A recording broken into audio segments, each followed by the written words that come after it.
साहसी ब्राह्मण। एक छोटे से गांव में एक ब्राह्मण रहा करता था। अपनी आजीविका चलाने के लिए वह लोगों के घर पूजा पाठ करवाता था। एक दिन उसे दक्षिणा के रूप में 2 बछड़े मिले।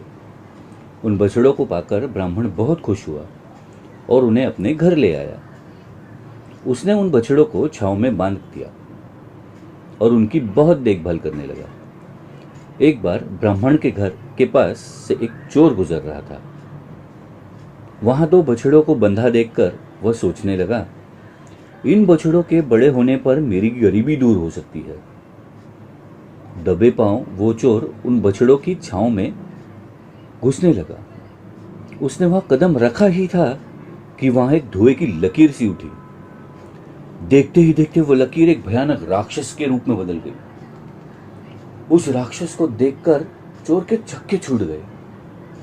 तभी राक्षस गरजा, सही समय पर आए हो मानव, मुझे तेज भूख लग रही है।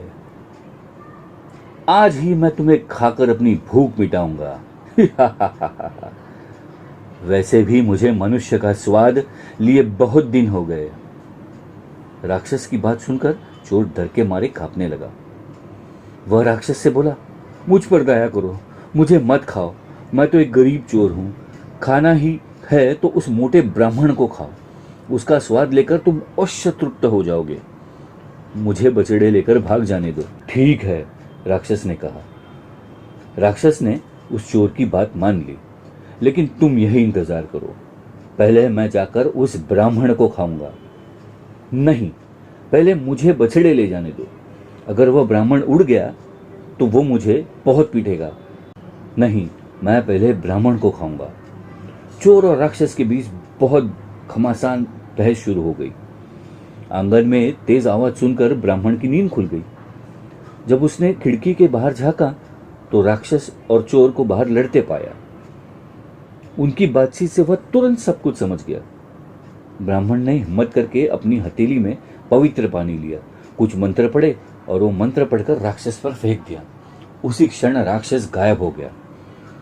अब ब्राह्मण ने एक मोटा सा डंडा लिया और जो वो चोर के पीछे पिटाई करते करते भगा के मारने लगा। बेचारा चोर हाय हाय करते हुए वहां से भाग गया।